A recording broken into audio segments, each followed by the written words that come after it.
there are these two really important concepts in research. I know you all are very aware of the notion of validity, right? I mean, people talk all the time, but is it valid? Is it valid? Well, there are two kinds of validity.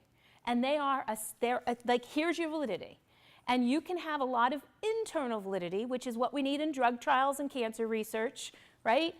You can have internal validity, which is how well does this work in an isolated, highly controlled setting that another researcher in an isolated, highly controlled setting could replicate those findings exactly as they are. On the other end of the scale is external research. How well does this apply to the real world right now? So the Center for Literacy and Disability Studies, right now we have 4 active large-scale research projects that range from a project that has 224-year-olds who are at risk, who are involved in a project called our Early Reading First project, to a project that will start this fall with 120 students with the most significant disabilities doing a full year investigation of the implementation of the Meville to Weeville Start to Finish Literacy Starters project. We're working in partnership with DJI. We have a large federal U.S. Department of Education grant to develop a new software program that we can use to teach kids how to read big polysyllabic words. And that will launch with 3rd through 8th graders without disabilities this fall, and that will be another couple hundred students. And then we have a project with 3rd through 9th graders, 800 of them, who are struggling readers. So we have this broad range. Now you hear that number 800, and everybody assumes that would be the study that has the most rigor, that's the one with random assignment, because we talk about having large N or a big sample size. And most people think the smaller your sample, the less rigorous your research is. But in fact, that 800 kid study is an action research project. We have all of this data. It went from one little elementary school. We had so much data, which wasn't in some controlled research study, right? We had a school full of children who were underperforming. We implemented this program together, figured it out. We had pre-test data because we tested kids to figure out what they needed us to teach them. We repeated that post-test. We had all this data. The superintendent comes to me and says, will you do this next year with all of our schools? So we go from one tiny elementary school with 48 kids to the whole school system with all of their struggling readers in 3rd through 8th grade. But it is this engaged scholarship or this action research kind of work. It's not planned, highly controlled, make sure all the variables, you know exactly what's what. It's messy. You are figuring out a problem. Get really comfortable when, for me, in my case, the cancer researcher says to me, but where's the rigor in your research? For me to very, not defensively, but proudly say, you know, the rigor in my research is ensuring the external validity of every decision that I make. You have to include a whole section on this concept of fidelity, right? How are you going to ensure the fidelity of your implementation? Well, I am less interested in knowing how well the program, the instructional program, works if somebody reads it like a robot, and much more interested in knowing how do teachers really use this in order to influence their students.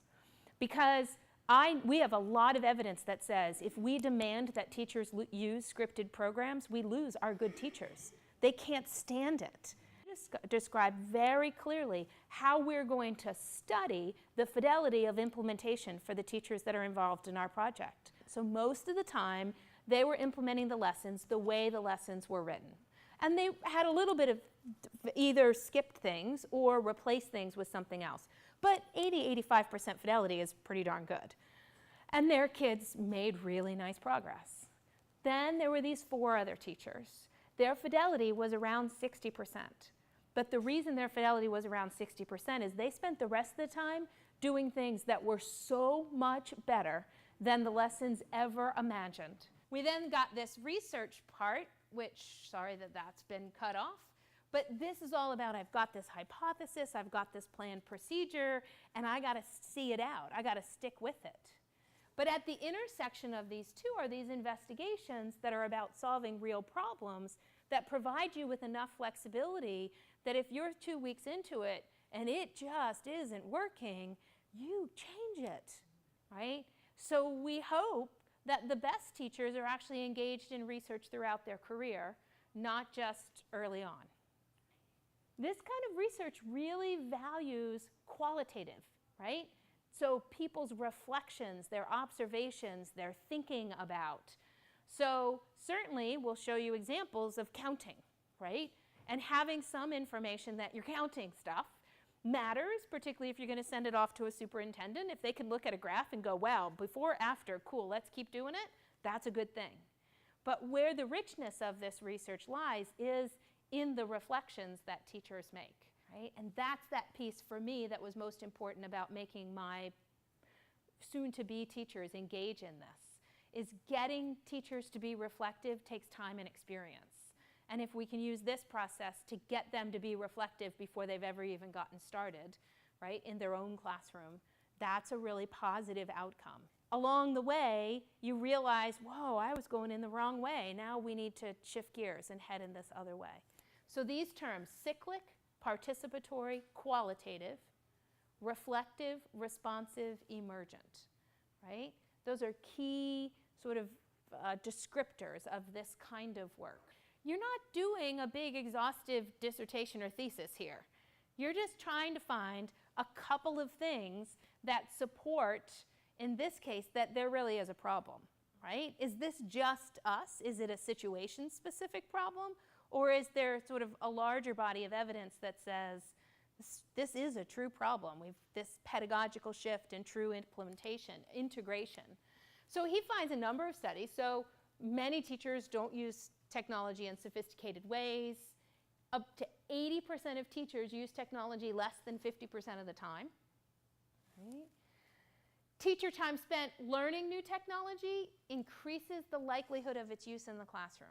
So the more training we provide you, the more likely you are to integrate it in the classroom.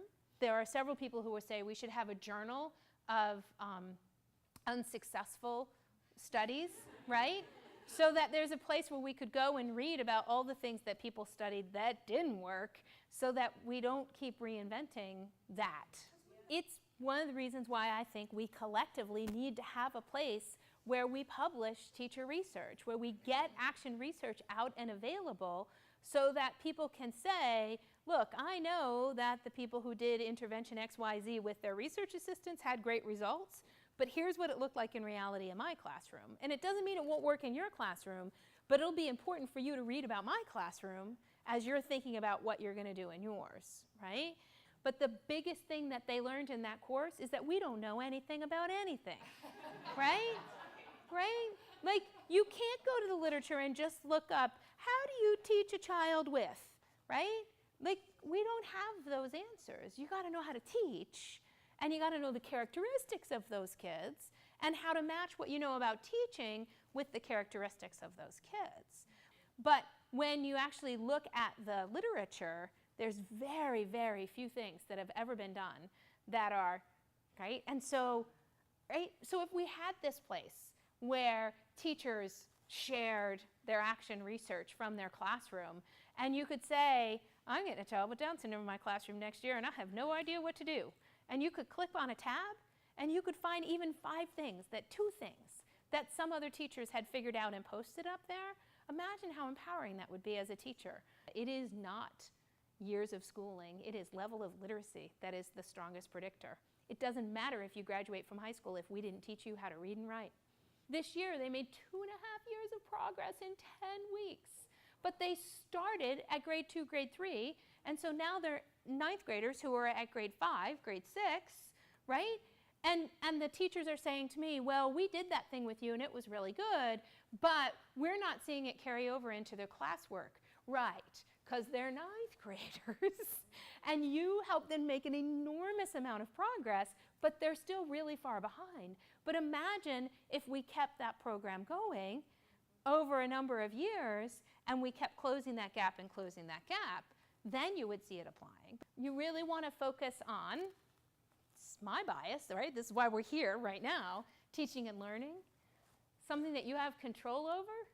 Don't ask questions that you don't have any control over, right? It'll make you crazy, and it will waste everybody's time. It's not about right, wrong, yes, no. It is open-ended. Getting to things like, where is it going to get stored is a really big thing. And I'll tell you what, WordPress and other blogging software has solved this problem for us. We can take those sites, you can password protect them, right? And now you've got a single site that you can access from any computer in the school, from your home. You'll find one or two other people out there who are interested in reading about what you're doing. And even if it's your mom, right?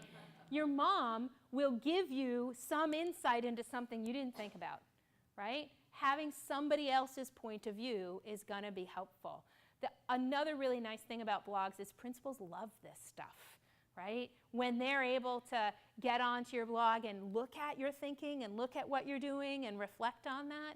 Lisa, one of the principals I work with most closely, she does a lot of that kind of collaborative work with her teachers. And so it's a really nice way to get teachers using technology more fluidly, right? But also to support this kind of collaboration across teachers without it having to be same time, same place, face to face.